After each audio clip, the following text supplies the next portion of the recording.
Hello, welcome to Looking Behind the Mirror, where we explore narcissism and attempt to take back our lives as we make sense out of nonsense.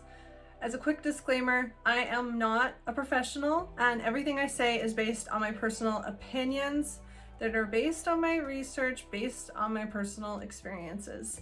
If you are in crisis, please contact a professional. I am providing links below for you if that's what you need. In today's video, I'm going to discuss how to argue with a narcissist. And I have to admit, I might have played with your emotions a little bit on this one because there's really no way to argue with a narcissist other than not to argue. But if you clicked on this video, you might be stuck in some sort of ongoing argument, and you might be kind of desperate to figure out how to resolve that argument. Maybe there's some point that you could make, some piece of evidence you could show him, some magic phrase or some clever way that you can finally get your point across and resolve this argument once and for all. Well, there's not. And that's really the trick, is to understand that even though you may spend years trying to find that magic key, the magic key really is to stop arguing, because the argument is never about what you're arguing about. The argument is about the argument. You're probably a reasonable person, and reasonable people assume that other people are also reasonable, especially people that they're sharing their lives with in some way. You don't really stop to think about how much differently someone else that's close to you might be perceiving the world, especially in a way that would cause you harm for no good reason. And that's what's happening when you're engaging in an argument with a narcissistic person. So, what does an argument with a narcissistic person look like, and how is it different from a normal argument? When two reasonable adults argue, they might get angry, they might be stubborn, they might even be unreasonable in that moment with all the emotions running high, they might get mean, they might say things that they shouldn't, but both of them feel strongly about whatever point they're trying to make. And both of them are trying to convince the other of whatever it is they're feeling so passionate about. And both of them assume that the other one is feeling somewhat the same way, but of course with a different point of view.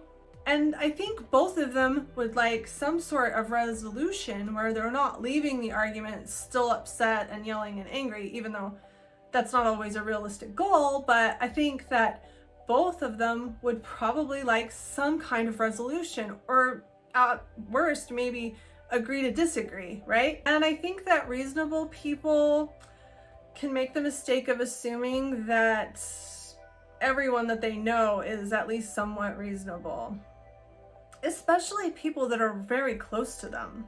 So when you get stuck in an argument with a narcissist, the last thing that you would ever think is that this person is arguing with you for the sake of arguing. And there's plenty of reasons that they do this. They can do it to feel like they're in control, like they can control your emotions. They can do it to let off steam. They can do it because they're bored. They can do it because they feel angry. They can do it because they're using you as some kind of punching bag. They can do it to manipulate you to do what they want you to do. All kinds of reasons. Maybe a combination of everything. But they're arguing to argue. They're not arguing because they feel strongly about whatever it is they're arguing with you about. And they might not even realize that. Sometimes, I swear, these arguments can take on a life of their own, and the narcissist almost checks out of his mind sometimes. Like, the argument just goes on autopilot, and there's no stopping it. There's no way to stop it until you just stop arguing back. It's almost like they're not even thinking anymore about what they're saying. They're spinning around in circles and they're saying the same things over and over and over and over again. And it doesn't matter what you say in response. It doesn't matter how much sense you make. It doesn't matter how many diagrams you draw or how many pie charts you render or how many Google searches you pull up, facts, videos, text messages. It doesn't matter. You just keep going back on the same argument over and over and over, like Groundhog's Day. And you can end up spending like 3 hours arguing about whether or not baked potatoes should be made in the oven. The only way to stop an argument with someone who's not actually trying to get a point across, someone who's just trying to argue to keep the argument going, is to stop arguing. See, you think that you're having a dialogue and that you're trying to communicate with each other. That's not what's happening. And the longer that you think that that's what's happening, the longer you're going to be stuck in this cycle. It's like sticking your hand into a blender to try to stop the blade. You just can't. The only way to stop it is to stop. But that can be really hard because they purposefully say very provocative things. They know how to push your buttons. They know just what to say to get one more little piece of angst out of you, and then one more after that. They know how to keep you going. They know how to wind you up. And that's all they want to do. And I'll make some videos later about the reasons, because there are several reasons that they do this. There's not just one reason. And I want to make a separate video for each reason that they do this. But the bottom line for you is they want to argue. They want to keep the argument going. They don't want to resolve it. They don't want answers. They don't want agreement. They don't need you to explain anything to them anymore. They heard you the first time. So I say you need to stop, but that's a lot easier said than done. I mean, what do I mean by that? Do you just ignore them when they're provoking you? Do you just walk out of the room? Well, yeah, you can, but I mean, what if you live with them? Can you really walk around the house totally ignoring them? That's not always practical, and it could just make things uglier. And to be clear, there's no good way to do this. If you are living with a narcissist or otherwise engaging with a narcissist who's trying to provoke you and upset you and continue on with pointless arguments, you're in a bad situation, and there's really no good way to handle it. Every way that there is to handle it is going to have some drawbacks. So I want to say that first. This is just bad, and that's all there is to it. There's no good way to handle this. But if you're stuck in this kind of situation, the best thing that you can do is to stop reacting and stop allowing them to provoke you. And to remember that no matter what they say, they don't really mean what they're saying. If they say, "You don't even care about me," they probably never gave a second thought to whether or not you actually care about them. They're saying that to provoke you. They're not saying it based on an actual thought that they've had, you know? Or if they say, "You never clean the kitchen," and you've cleaned the kitchen every day of your life for the last 5 years. They're saying that because they know it's going to drive you crazy and that you're going to spend the next 3 hours proving to them that you clean the kitchen every single day. They already know that. They know that. So how do you respond? Once you really get it, it's actually pretty simple. You just stop arguing. You just agree with everything they say. And I know this might seem like you're rolling over and not standing up to them, but trust me, standing up to them, I mean, if you want to do that, go ahead.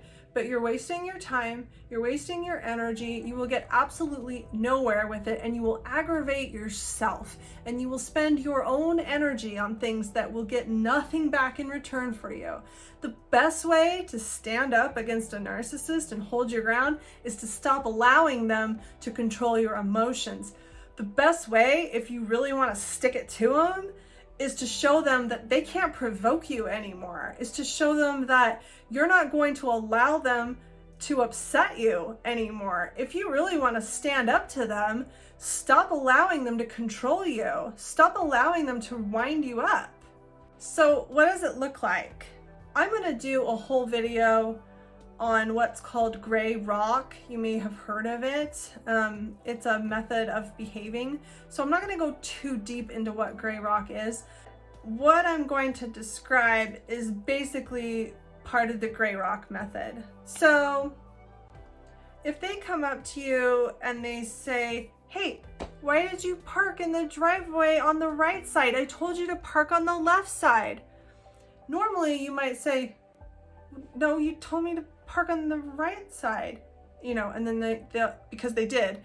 And then they'll come back with, I told you yesterday to park on the left side. Are you deaf? And you, totally knowing that they told you to park on the right side, become confused and aggravated. And then, you pull your phone out and you're like, no, you told me to park on the right side. It's right here. Well, I don't understand. And then they're like, do you have cotton in your ears? What? Do you think I would just make something like that up? You just don't ever listen to me. And you're like, but I do listen to you. I listened to you yesterday. You told me to park on the right side. That's what you said. Yeah, right. Now I'm crazy, huh? So you think I'm crazy. And that goes on for about 3 hours. So instead of doing that, you already know what's coming. You've already had like 500 arguments like this. There's no end to it. And you know what? They know that they told you to park on the right side. They already know that. You don't have to prove it to them because they already know that. So just drop it. So here's how it goes. So they come in the house and they're like, you know what? I can't remember if I said the left or right now. but you get my point. So they come in the house and they say, why did you park on the left side of the driveway? I told you to park on the right. Now, instead of your usual response, just, oh, I must have forgotten. I'll do better tomorrow. That's it. See? And now you're calm. You've responded to their concern and you haven't argued with them and you're not upset. Now they're not going to leave it there because they wanted an argument, okay? And they're going to get one. So they're just going to keep going. They're going to say, I told you to park on the right side. Are you deaf? Instead of getting upset, no, I must not have heard you right. I'm sorry.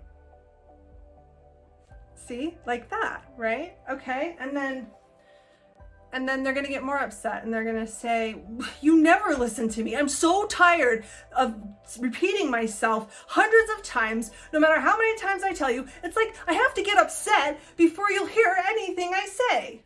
And you're like, I'm sorry, I didn't realize you felt like that. I'll try to do better. See? And this is actually really kind of fun because this is way more satisfying than arguing back with them because it drives them crazy. And I'm really trying not to be vengeful here because it really isn't useful to be vengeful. But when you're dealing with someone who emotionally survives off of torturing you and you finally take the power back and stop letting them control your emotions and you react with a controlled, non-emotional reaction, I don't know about you, but there is nothing more satisfying.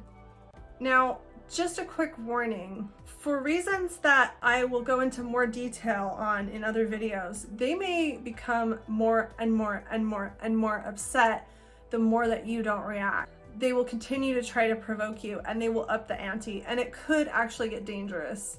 And that's why I say that there's really no good way to handle this. There's really no good solution to this.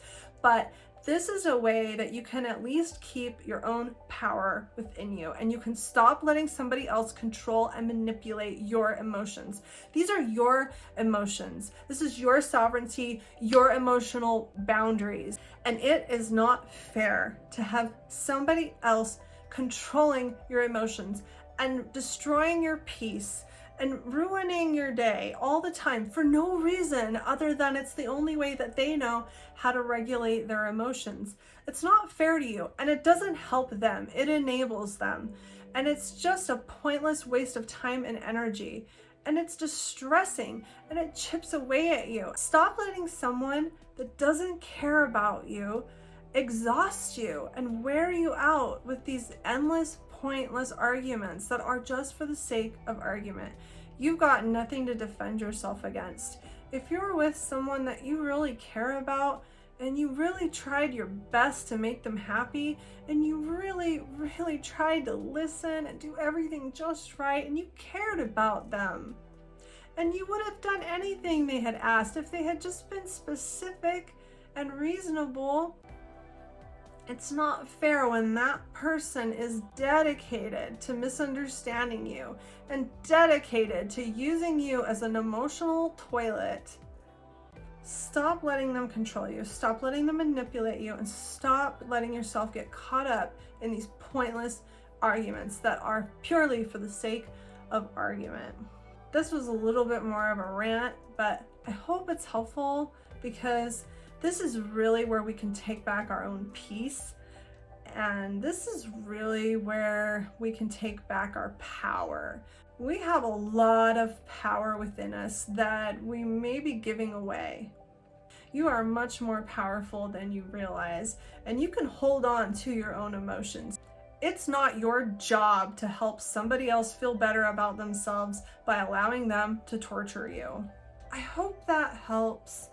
It's really a long, ugly road once you realize that this is what you're dealing with. And I'm really sorry if this is the boat you're in, but I want you to know that you can get through it. And the first step is realizing what you're dealing with, and to take control of your emotions back, and to remember that you're in charge of you and you call the shots for your own life. So, how to argue with a narcissist? Don't. Until next time, thanks. Bye.